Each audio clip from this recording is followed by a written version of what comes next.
Murder attempt survivors. So what the F happened? Story 1. I was shot twice in the head while camping in a Forest Service campground, so not on some dude's property. The guy woke me up in the middle of the night with a strobe light. I had never met him, and I definitely never did anything to him. He was on meth, and I guess went cruising for some spree, and thankfully he messed it up. I woke up to my tent flashing. There was no cell service whatsoever where I was camping, so after a period of just being completely dazed and confused, I decided that I would just face whatever was coming. I got out of my tent expecting something to happen pretty quick, but nothing did. The strobe light was set up a bit behind my car, so I was pretty sure going for my car was the wrong call, but I was pretty much at a loss for what I should do. I stood there for a while with my cell phone's flashlight, trying to think of something, when he finally decided to do something. The first shot just grazed the back of my head and just nicked my ear. It scared the crap out of me and spun me around a bit. The second bullet hit between my ear and beard and knocked me over sideways. The impact of it was by far the loudest thing I've ever heard. Thankfully it hit at an angle and was a small caliber. Never really got an answer for what exact caliber it was. So instead of up my brain, it bounced off of my skull and just broke most of the bones in my cheek and around my eye. I lay there on my tent, having decided to just let him take whatever he wanted, and thought intensely about my breathing until I heard the loudest truck I've ever heard start up and drive away. Thinking back, I still don't understand why he shot me and didn't even steal anything. I'm pretty sure I was saying this over and over in the first hospital that I was at. But at the time I just thought, well, time to get up. So I pushed myself to my feet, found my glasses, and went to my car. My glasses, and everything else, were covered with blood, so I found a bottle of water and started cleaning them off when I heard the truck come back. I absolutely freaked out. I tried to hide by leaning down into the passenger seat, but my car was packed with stuff for camping, so I couldn't get down very far. I guess it was enough though, because he just drove a loop around the campground and then left. I quickly finished cleaning my glasses, wiped off the windshield. It was extremely fogged up, so I could see, and started up my car. I managed to back out of the space I was in and drove out of the campground and down the highway. I found a big space to pull over that also just barely had cell service and called 911. I was pretty out of it by then and was starting to throw up a lot, but I managed to tell the amazingly patient woman that answered where I was. 3 surgeries and 7 total nights in a hospital later, I've lost most of the vision in my eye, and one of the muscles in my jaw had to be surgically detached. But somehow I don't have any hearing loss, decently bad tinnitus though. The police thankfully caught the guy pretty quick, and he's still awaiting trial. Story 2. My biological mother is schizophrenic and decided to go off her medications once again. During that time, she decided that I was going to be safer with the angels than with all the demons. Some of these were straight up delusions and others were fueled by pure paranoia. So she took me into the bathroom, filled up the tub, and nearly succeeded in drowning me. Would have succeeded had the man she was shacked up with at the time not walked in at the right moment, dragged her off of me, and started to administer CPR until the EMTs arrived. Thankfully, this incident finally allowed the courts to pull their heads out of their asses and remove me from her custody and have her declared as an unfit parent. This could have likely been prevented had they figured that, considering she was declared unfit twice when in custody battles involving both my younger siblings, the court would have been like, if she is unfit for them, maybe she is unfit to care for her eldest. But alas, this was 24 years ago, when the court system was even worse than it is today about this kind of thing. The only lasting damage I really had from this event was that for the majority of my childhood and into my late teens I had a deep phobia of bathtubs. When I was younger, I was so terrified of them, I would have panic attacks if I even had to use the toilet in a bathroom that had a tub in it. That level dropped as I got older into an extreme dislike and aversion to them, but at least I didn't have panic attacks unless I tried to use them. I eventually did get over it. Story 3. I got a job the day I turned 16, but my parents didn't let me get my driver's license until I was 17. This meant that my mom would have to drive me to work after school some days when it was too cold to walk, and it was always a hassle. As per usual, I was in my uniform, waiting for her by the garage. She was dragging her feet, and if I waited any longer I would be late for work. I reminded her what time I had to work, and she completely lost it. Screaming at me about how selfish and ungrateful I am, she drags me by my arm to the car.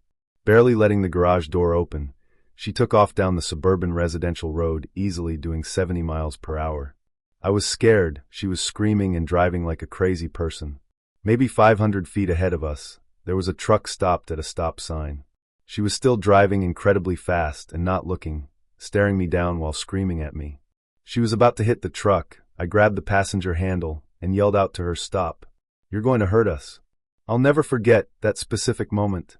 I yelled. She slammed on the brakes, looked over at me, and deathly quiet said, "Good." She took off again and started gaining speed. I believed her. I thought she was going to intentionally murder me and herself in a car accident. Searching for options, I figured the only way to survive was to tuck and roll. She must have seen what I was going for, because as soon as I undid my seat belt and reached for the door handle, she slammed on the brakes again. I rocketed forward into the windshield and instantly broke my nose. Blood was everywhere, and it was silent in her car. I got out, and she drove away without a word. I walked the rest of the way to work, and my manager took me to the quick care clinic. My mom has been an addict my entire life, and a narcissist to boot. She was going through withdrawal at the time. I remember that week, and she tried to kill me. I now live on the opposite coast and have very low contact. Story 4. There is so much to this story that I don't have time to write out. I'm working. Here's the abridged version of what happened to me and my upper-middle-class suburban family. I could write all day about every detail, but my hands are already shaking from adrenaline, so pardon any errors. My oldest, 3 of us, and the youngest, brother was a Marine, came home from the war in pretty rough shape, struggled with PTSD pretty seriously, was afraid to seek help or thought it wouldn't be worthwhile, but had made a lot of progress after getting out of the Marines, good FIFO job, girlfriend, started a band. Had some issues with substance abuse and whatnot. My brothers and I were best friends. We were really close. We got into a fight one night. I was 20 and had just picked up my brothers from a bar. He tried to choke me out while I was driving, and he was in the back seat. I had something to do, and he wanted me to take him somewhere, and I was just trying to take them home. I remember my other brother diving into the back seat to get him off of me as things started going dark. Got the car to a stop, and they are fighting in the back seat. I open the car door, and they spill into the street. It ends. No, it doesn't. My oldest brother went to the other one's house that night broken while he was sleeping, and beat the shit out of him, threw him through a wall. Let me pause here. My sister was meant to get married on a Saturday. This was the Tuesday before. They got into it again the following Wednesday morning at my parents' house. Someone called the police, and the older one was sent to the hospital for a psych eval. He passed it. Not really. The person who gave the eval was not a doctor and was not qualified to perform the eval, and was released. I was living with my parents at the time. My brother shows up at like 1 a.m. on Friday after the rehearsal dinner. Breaks in, he's hammered, yelling at my parents who are in bed. I'm in the doorway to my parents' room, and I realize he has his .357 on him. I feel in my bones that this isn't going to go well, and make a move to get the gun away from him. We start fighting. He was about twice my size. He basically slams me up against the wall, and pistol whips me in the forehead, and it starts leaking pretty good. He shoots my father in the back. Then he shoots me in the chest, and hurts himself in front of me. He fell on my mother, snaps her leg, and she still has trouble walking today. 5 years, 1 month, and 2 days later, there was blood everywhere, 3 people all bleeding to death in one room. My lung exploded. I can still remember feeling my chest bubbling with every breath, drowning in my own blood. Police flooded my house after about 15 to 20 minutes. I flatlined twice. 10 days in ICU, 2 more weeks in the hospital, lost half my left lung for shattered ribs. Nerve damage. But I am alive, so is my father. To this day I wonder if I had just driven him to where he wanted to go, how different things could have been. I miss him every day.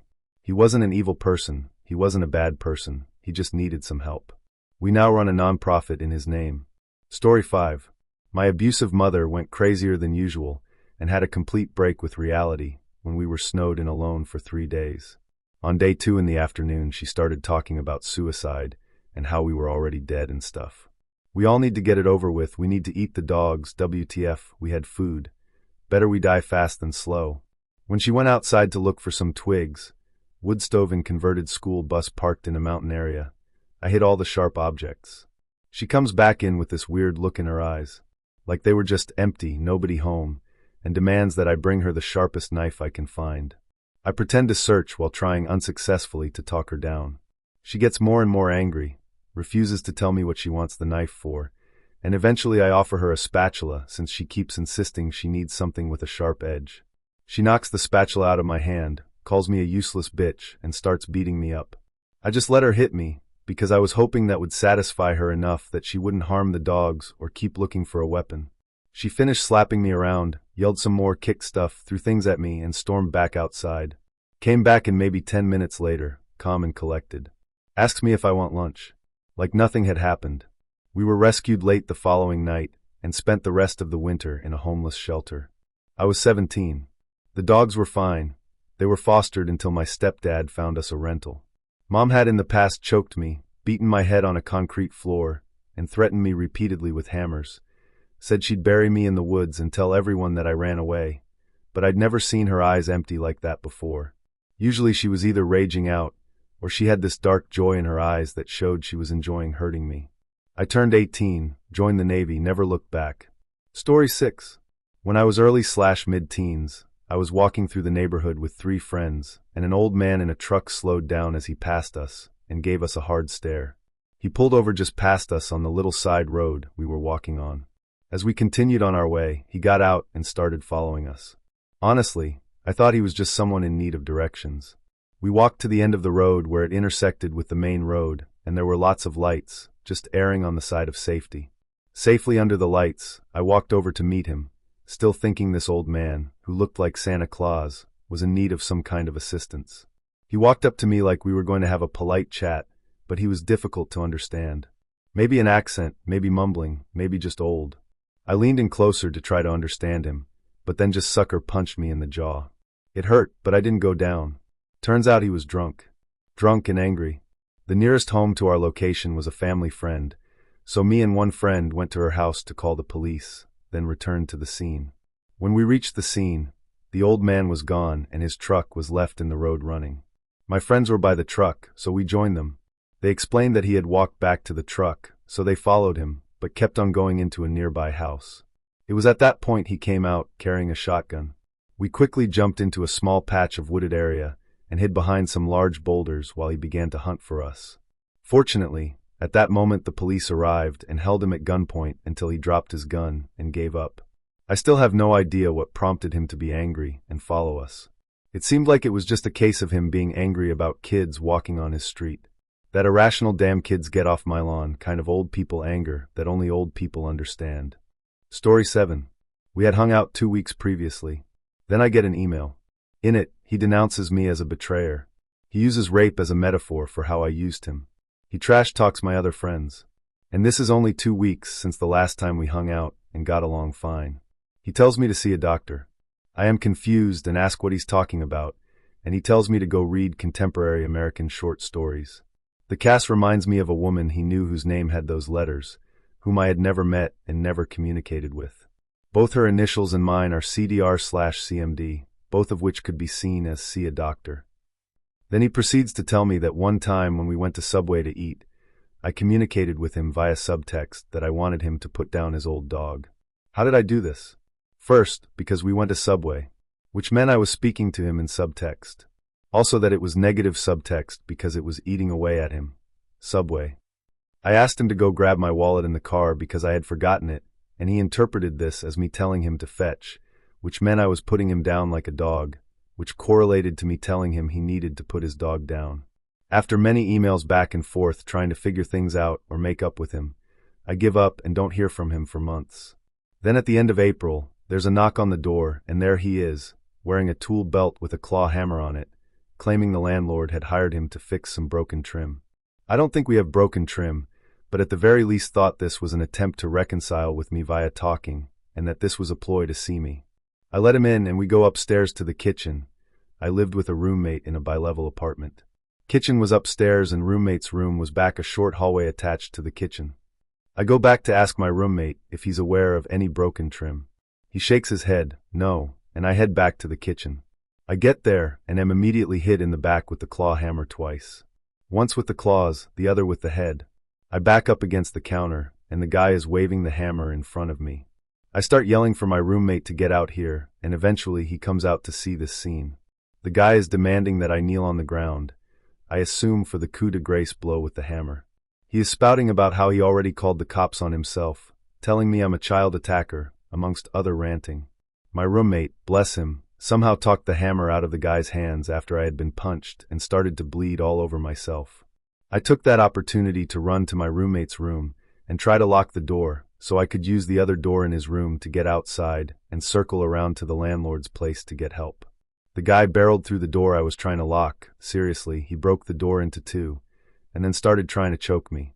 My roommate dials 911, but has to come back and try to pull the guy off of me. We struggle back up the hallway to the kitchen. We break the walls in the process, and I'm still bleeding everywhere. I get loose for a moment and dash down the steps, out the front door, then over to the landlord's door. He was next door. I open his door without knocking, and just as I'm stepping inside, the guy is there, choking me out from behind again. I look to the landlord for help, and he goes and grabs his gun, which makes the guy back off of me. My roommate stands between the guy and myself while the landlord goes into my apartment to look at the damage. The guy is telling me that someday I will be trapped in a storage unit being tossed food like an animal, that I'm a child abuser. He tells the landlord that the landlord is harboring an attacker. He's pacing as he's saying this, exactly like a caged big cat, with the same feeling of menace.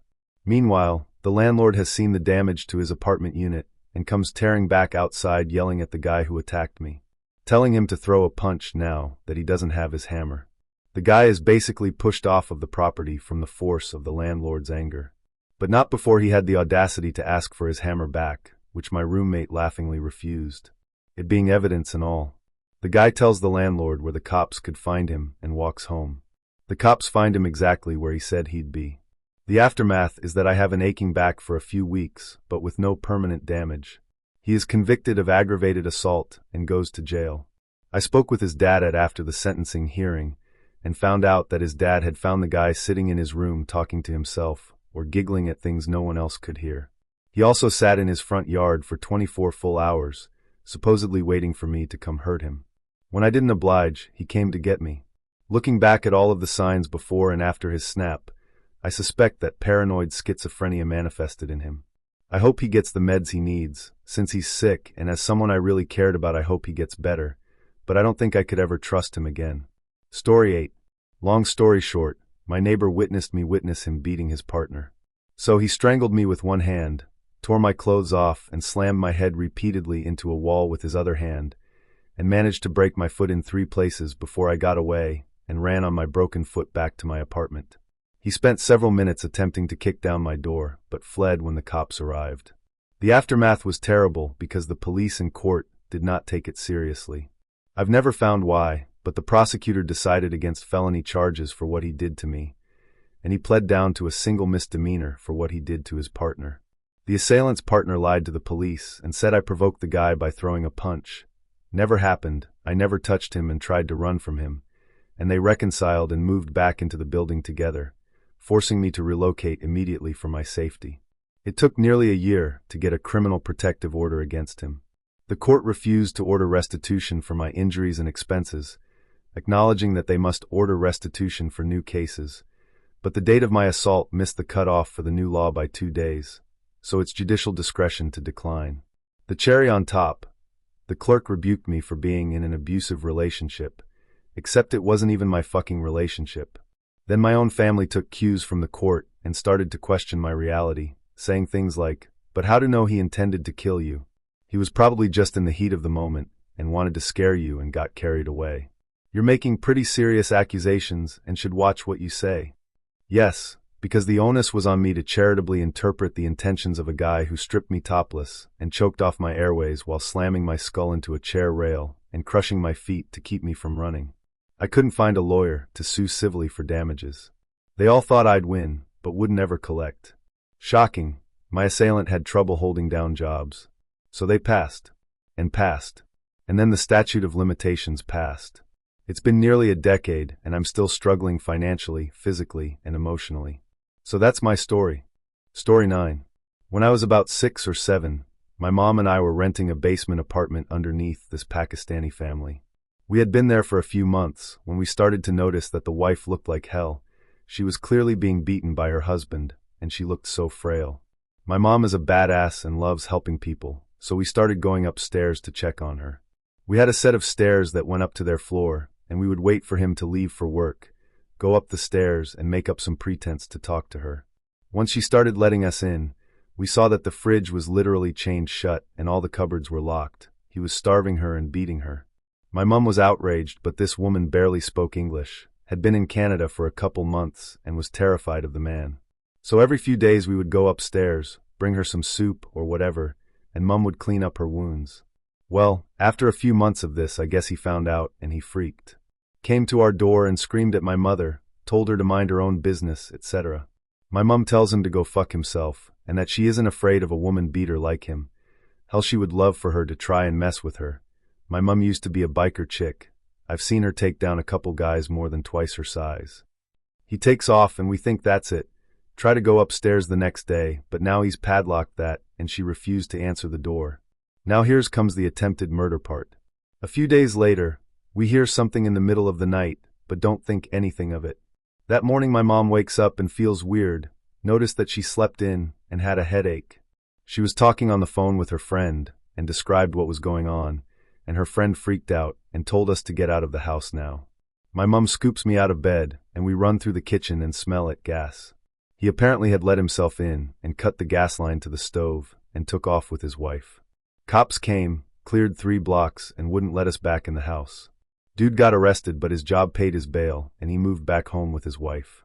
It was terrifying. My mom asked a neighbor to take me with them while evacuating with her kids, and she said I was bad luck and that she didn't want her family murdered too. Instead, a cop took me to a local park and played baseball with me for a few hours until my mom could figure out what to do next. Story 10. When I was a freshman in college, I met a girl from New Hampshire, and we dated for about 2 months before I started noticing she was really stalker-y. She would randomly slip things into the conversation like, "Oh yeah, I noticed you had working at the time," when the only way she could have known is if she literally drove past my work and saw my car in the lot. Or she'd say something like, "That girl Marie looks like a total skank," after Marie had liked a photo of me on Facebook. The worst was when she left her bag in my car, and I snooped and found a handwritten copy of my class schedule that she must have snagged and copied herself at some point. Anyway, we broke up that year when I transferred to a different university in another state. About 2 weeks into the new year, I start noticing all sorts of weird things at my apartment. I decided to live off campus. Like, for instance, I'd come home and notice that I had 6 left when I just bought the carton 2 days ago, or some of my yogurt seemed to be disappearing rather quickly. One day I noticed skid marks in the toilet, which I could have sworn I didn't leave, etc. All sorts of little odd things like that which at first you slog off as poor memory or something, but then you start to later question your own sense of sanity when this stuff keeps happening. About 5 weeks of this stuff goes on, and I end up bringing a girl home after being out with friends that night. Yay me, first time bringing a girl to the new pad. We are both a little drunk and just about to do the deed when I hear what sounds like muffled swears from somewhere in my room. I turn the music off and tell this girl to be quiet. I get up and turn the lights on, and sure enough, I can see from my vantage point a fucking girl's slipper peeking out from under my bed. I notice it's a girl, and I motion to the new girl on the bed to come with me, and my expression indicates it's an emergency. She grabs some of her things, and we both are dressing back up as we leave the apartment, stand outside, and call the cops and tell them what's up. The cops search the place and find that it appears she had been living in a little storage closet that I never use. They found her journal, where she was literally planning on confronting me to take her back, and if I didn't, she'd poison my morning coffee with a dose of paint thinner every morning for a week. To be fair, I think I'd notice, and I don't think I'd die from this, but the intent was clearly there from her journal. So, yeah, that's my story. She was arrested and put in jail for 3 months plus counseling and probation and community service. There's a restraining order as well. Story 11. About 8 years ago, I was walking outside at night, around 11 p.m. Just got out of my friend's house, needed to get back home because I had school and work the next day. I was on my way to the bus stop when 2 guys, an average-sized guy and a smaller white guy, intercepts me. First reaction I have is like, they have a question? First thing they say to me, follow us in our car. My reaction is, no.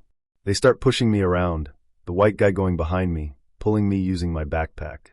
At first, I resist and going, no, what do you guys want?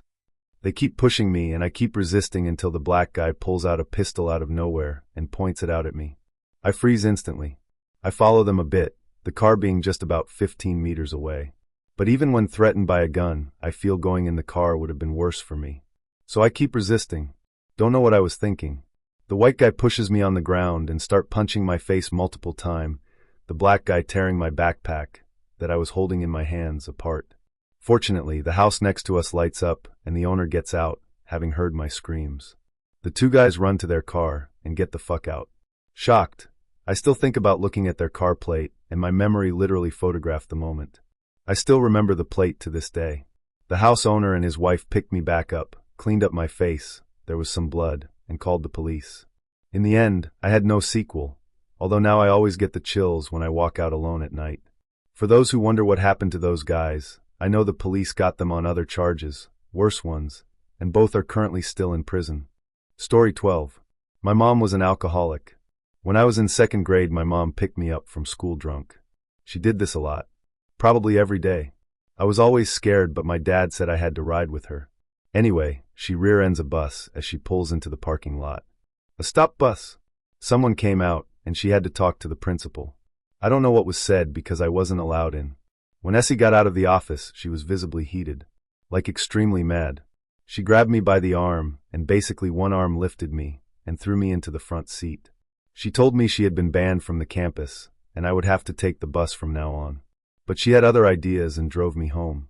She kept ranting and raving about how unfair it all was. We were getting close to my neighborhood, and we were going fast. Probably 45 or 50. I told her and pointed it out. She cut the wheel as hard she could, but we didn't make it. We hit the curb, ran over the flowers in front of the large brick sign which displayed our neighborhood's name on it, and then the sign. My head hit the dashboard, the airbag didn't deploy. There was a good deal of blood. I looked at my mom thinking it was over, but she put her hand on the gear shift, put it in reverse, looked behind her, and accelerated. I look to my right as we are reversing, and I see a large white panel van coming towards me. They were probably speeding, as it's a popular place to speed, and a straightaway. I screamed and felt the impact as it hit my side of the vehicle. My right leg shattered, didn't know it at the time. I don't remember too much of what things looked like at this moment, but I remember the van driving away, and I started crying, wondering why they wouldn't stop and help. I felt the car jerk forward and panicked. I unbuckled my seatbelt and fell into the middle of the road. I made it to the sidewalk, but my house was about a half-mile away as it's in the back of the neighborhood. My mom rolled down her window and called for me to get back in the car. I'm not sure what I said, but I wasn't getting back in the car. That made her even angrier, and she revved the car and accelerated towards me. The curb shifted the direction the car was going, and she ended up hitting their mailbox and speeding off to the house. I started walking back to the house, but it took a long time from what I remember. No one was out of their home, and I was too embarrassed and scared to ask for help, so I went to my backyard. My backyard is normal grass until the end where it meets the wooded part that stretches for a long time. It's not our property, but no one was ever back there, so as a kid I liked to explore it a lot. But this time was different, and I just sat in the woods waiting for my dad to get home. Story 13. When I was 16, my 3 years younger brother, who has all kinds of anger management issues, legitimately pulled a K-bar on me. I grew up in rural Pennsylvania where everyone believes they're a Southerner, so the fact that I was, and still am, in a gay relationship didn't sit right with him, or the people who knew me outside of my friends. My brother has worked doing physical labor for years, and was a lot larger than me even at that age. He brandished the weapon, and approached me while I was in a corner. I tried to run before he got too close, but he grabbed me and pulled me to the ground as I struggled in desperation. He eventually had me pinned and slid the blade lightly across my throat as a threat. He told me that he would start with me, and then murder me so that same day. Everything seemed to slow, and despite the fact that we were both kids, he legitimately meant it. We were close to a bookshelf, and I was able to reach it with my foot while on the ground. I tried to tip it into him, but he took notice and grabbed me, then sliced into my arm with the blade.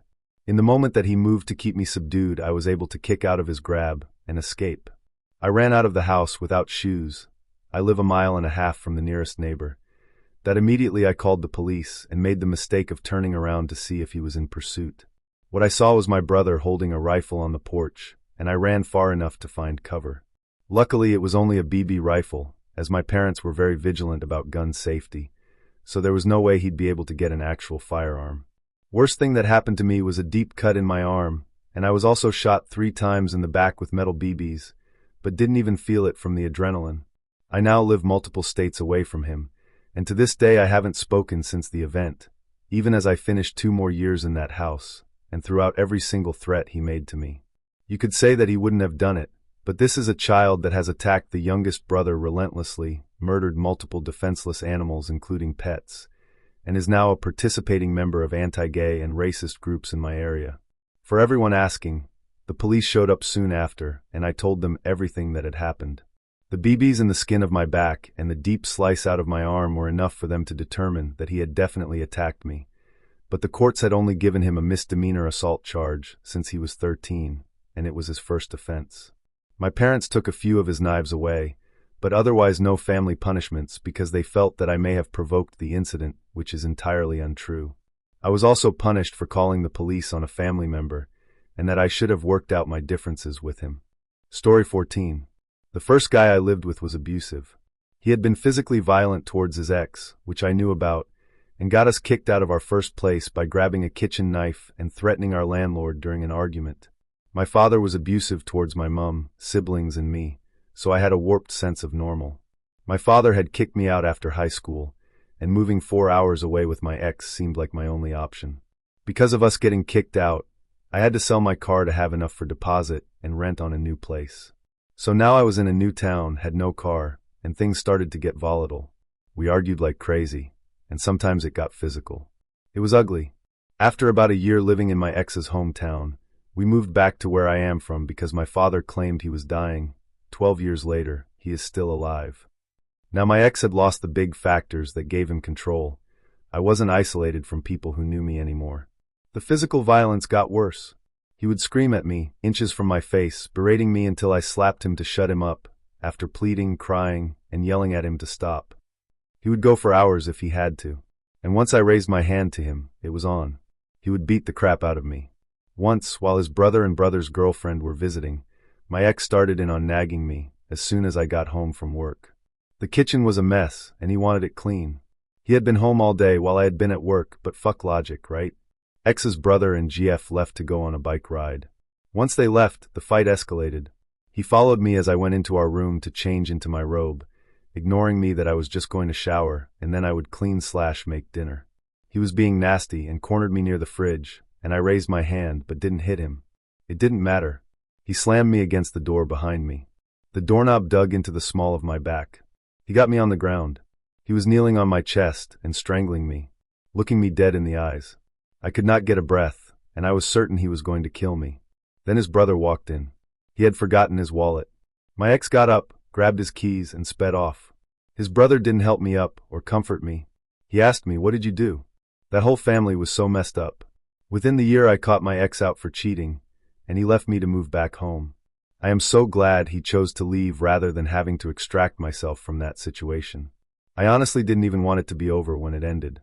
It was such a bad time in my life, but it never got as bad as that day. I'm doing fine now. It was a long time ago, and I have grown as a person. I was still a teenager. I'm 32 now. I hope he has grown too.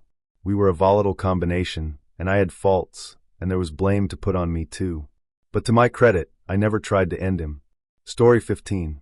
I was dating a guy in college, and he asked me to meet his parents for Thanksgiving. We had been dating for a couple of months, and things were going very well for us.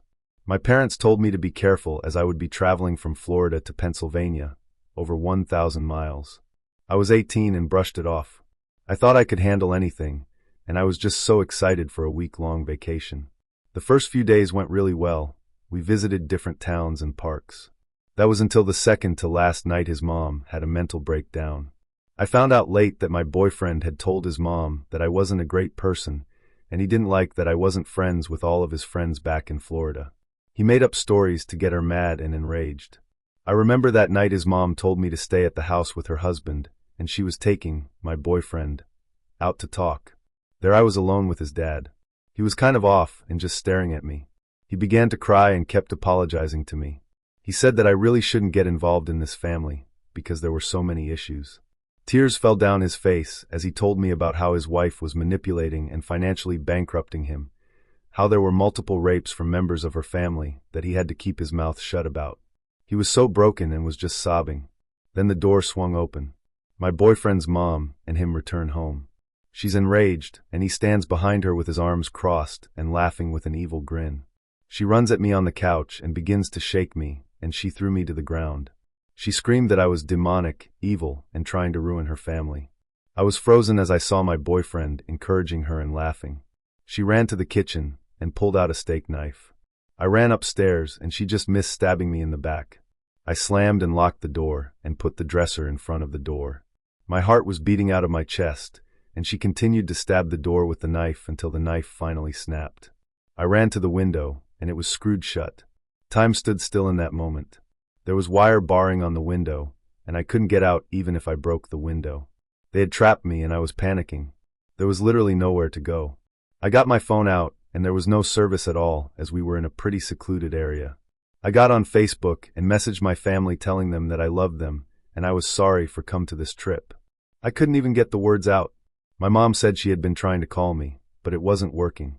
She called me through Facebook and I sobbed trying to tell her that they had planned to kill me. She was crying and my father was panicking. It was 11:45 p.m. and his mom was still banging on the door demanding that I show myself. There was a small door leading to the attic in the room I was in. It was behind some furniture, and I opened the door to the attic. The stairs leading up were covered in junk, and I closed the door silently behind me. It was snowing outside, and there was no insulation in the attic. An hour had passed, and his mom finally let up. I heard her pacing the floor back and forth. My mom was still blowing up my phone with messages, and told me she had a second cousin near Pennsylvania that was on her way. At 2 a.m., there is a knock at the front door. I look out the small attic window and see a SUV. My mom messages me and says that her cousin is there and I can come down from the attic now. I quickly ran down the stairs and into the room. My luggage and clothes were left behind. None of that mattered to me. I met my second cousin that night. Turns out she was in the National Guard and came with a few people from work. They comforted me as we drove back to her house. I don't know how that night would have ended had it not been for her. Since then, I have been weary of who I spend time with.